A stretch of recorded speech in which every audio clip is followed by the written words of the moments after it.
देश के 75 बड़े नगर निकायों में इस प्रकार के गोवर्धन बायो सीएनजी प्लांट बनाने पर काम किया जा रहा है। ये अभियान भारत के शहरों को स्वच्छ बनाने, प्रदूषण रहित बनाने, क्लीन एनर्जी की दिशा में बहुत मदद करेगा। और अब तो शहरों में ही नहीं बल्कि देश के गांवों में भी हजारों की संख्या में गोवर्धन बायोगैस प्लांट लगाए जा रहे हैं। इनसे हमारे पशुपालकों को गोबर से भी अतिरिक्त आय मिलनी शुरू हुई है।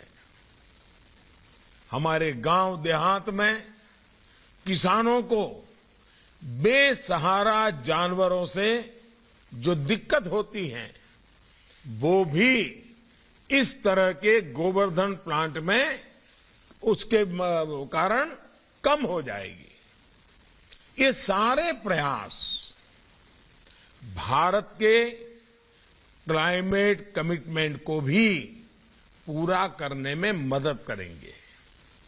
साथियों, गोवर्धन योजना यानी कचरे से कंचन बनाने के हमारे अभियान का जो असर हो रहा है उसकी जानकारी जितनी ज्यादा से ज्यादा लोगों को मिले वो उतना ही अच्छा है। गोवर्धन बायो सीएनजी प्लांट से इंदौर को प्रतिदिन 17 से 18 हजार किलो बायो सीएनजी तो मिलेगी ही, इसके अलावा 100 टन जैविक खाद भी यहां से रोजाना निकलेगा। सीएनजी के कारण प्रदूषण कम होगा और इसलिए प्रत्येक व्यक्ति और जीवन जीने में, हर व्यक्ति को जीवन जीने में उसकी सुविधा बढ़ेगी। इसी प्रकार से यहां जो जैविक खाद बनेगी उससे हमारी धरती मां को भी नया जीवन मिलेगा, हमारी धरती का कायाकल्प होगा। एक अनुमान है कि इस प्लांट में जो सीएनजी बनेगी उससे इंदौर शहर में हर रोज करीब करीब 400 बसें चलाई जा सकेगी। इस प्लांट से सैकड़ों युवाओं को किसी ना किसी रूप में रोजगार भी मिलने वाला है, यानी एक ग्रीन जॉब्स को बढ़ाने में भी मददगार होगा। भाई और बहनों, किसी भी चुनौती से निपटने के 2 तरीके होते हैं। पहला तरीका ये कि उस चुनौती का तत्कालीन समाधान कर दिया जाए। दूसरा ये होता है कि उस चुनौती से ऐसे निपटा जाए कि सभी को स्थायी समाधान मिले। बीते 7 वर्षों में हमारी सरकार ने जो योजनाएं बनाई हैं वो योजनाएं स्थायी समाधान देने वाली होती है, एक साथ कई लक्ष्यों को साधने वाली होती है। स्वच्छ भारत अभियान को ही लीजिए, इससे स्वच्छता के साथ साथ बहनों की गरिमा, बीमारियों से बचाव, गांव शहरों को सुंदर बनाने और रोजगार के अवसर तैयार करने जैसे अनेक काम एक साथ हुए हैं। अब हमारा फोकस घर से, गली से निकले कचरे के निस्तारण का है, शहरों को कूड़े के पहाड़ों से मुक्त करने का है। इनमें भी इंदौर एक बेहतरीन मॉडल बनकर उभरा है। आप भी जानते हैं कि नया प्लांट जहां लगा है वहां पास ही देवगुडरिया में कूड़े का पहाड़ होता था। हर इंदौर वासी को इससे दिक्कत थी, लेकिन अब इंदौर नगर निगम ने 100 एकड़ की इस डंप साइट को ग्रीन जोन में बदल दिया है। साथियों, आज देश भर के शहरों में लाखों टन कूड़ा देश को दशकों से ऐसे ही हजारों एकड़ जमीन पर को घेरे हुए हैं। ये शहरों के लिए वायु प्रदूषण और जल प्रदूषण से होने वाली बीमारियों की भी बड़ी वजह है। इसलिए स्वच्छ भारत मिशन के दूसरे चरण में इस समस्या से निपटने के लिए काम किया जा रहा है। लक्ष्य ये है कि आने वाले 2-3 वर्षों में कूड़े के इन पहाड़ों से हमारे शहरों को मुक्ति मिल सके, उन्हें ग्रीन जोन्स में बदला जा सके। इसके लिए राज्य सरकारों को हर संभव मदद दी जा रही है। ये भी अच्छी बात है कि साल 2014 की तुलना में अब देश में शहरी कूड़े के निस्तारण की क्षमता 4 गुना तक बढ़ चुकी है। देश को सिंगल यूज प्लास्टिक से मुक्ति दिलाने के लिए 1600 से अधिक निकायों में मटेरियल रिकवरी फैसिलिटी भी तैयार की जा रही है। हमारा प्रयास है कि अगले कुछ वर्षों में देश के हर शहर में इस तरह की व्यवस्था निर्माण हो। इस तरह की आधुनिक व्यवस्थाएं भारत के शहरों में सर्कुलर इकोनॉमी को भी एक नई शक्ति दे रही है। साथियों, स्वच्छ होते शहर से एक और नई संभावना जन्म लेती है। ये नई संभावना है पर्यटन की। हमारे देश में ऐसा कोई शहर नहीं जहां ऐतिहासिक स्थल ना हो, पवित्र स्थल ना हो। कमी जो रही है वो है स्वच्छता की। जब शहर स्वच्छ होंगे तो दूसरी जगहों से लोगों को भी वहां आने का मन करेगा, लोग ज्यादा आएंगे। अब जैसे कितने ही लोग तो केवल ये देखने इंदौर आते हैं कि देखें सफाई के लिए आपके यहां काम हुआ है, जरा जाकर के देखे तो सही। जहां स्वच्छता होती है, पर्यटन होता है, वहां पूरी एक नई अर्थव्यवस्था चल पड़ती है। साथियों, हाल ही में इंदौर ने वाटर प्लस होने की उपलब्धि भी हासिल की है। ये भी अन्य शहरों को दिशा दिखाने वाला काम हुआ है। जब किसी शहर के जल स्रोत साफ होते हैं, नाले का गंदा पानी उनमें नहीं गिरता, तो एक अलग ही जीवंत ऊर्जा उस शहर में आ जाती है। सरकार का प्रयास है कि भारत के ज्यादा से ज्यादा शहर वाटर प्लस बने।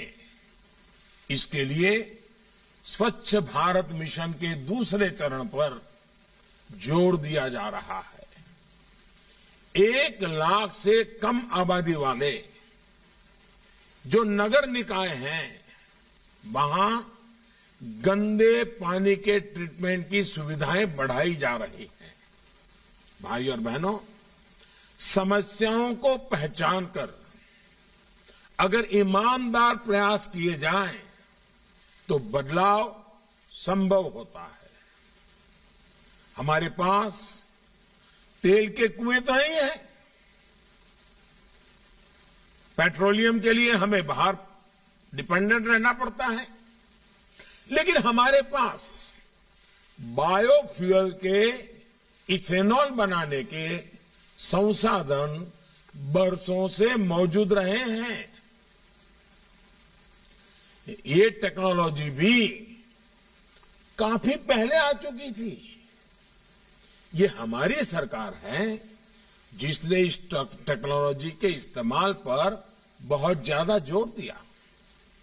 7-8 साल पहले भारत में इथेनॉल ब्लेंडिंग मुश्किल से 1%, 1.5%, 2% इससे आगे नहीं बढ़ रहा था। आज पेट्रोल में इथेनॉल ब्लेंडिंग का प्रतिशत 8% आसपास पहुंच रहा है। बीते 7 वर्षों में ब्लेंडिंग के लिए इथेनॉल की सप्लाई को भी बहुत ज्यादा बढ़ाया गया है। साल 2014 से पहले देश में करीब 40 करोड़ लीटर इथेनॉल ब्लेंडिंग के लिए सप्लाई होता था। आप याद रखना, 40 करोड़ लीटर। आज भारत में 300 करोड़ लीटर से ज्यादा इथेनॉल ब्लेंडिंग के लिए सप्लाई हो रही है। कहां 40 करोड़ लीटर और कहां 300 करोड़ लीटर। इससे हमारी चीनी मिलों की सेहत सुधरी है और गन्ना किसानों को भी बहुत ज्यादा मदद मिली है। साथियों, एक और विषय है पराली का। पराली से हमारे किसान भी परेशान रहे हैं और शहरों में रहने वाले लोग भी। हमने इस बजट में पराली से जुड़ा एक अहम फैसला किया है। ये तय किया गया है कि कोयले से चलने वाले बिजली कारखानों में पराली का भी उपयोग किया जाएगा। इससे किसान की परेशानी तो दूर होगी ही, खेती के कचरे से किसान को अतिरिक्त आय भी मिलेगी। ऐसे ही हमने ये भी देखा है कि पहले सौर ऊर्जा, सोलर पावर को लेकर कितनी उदासीनता थी।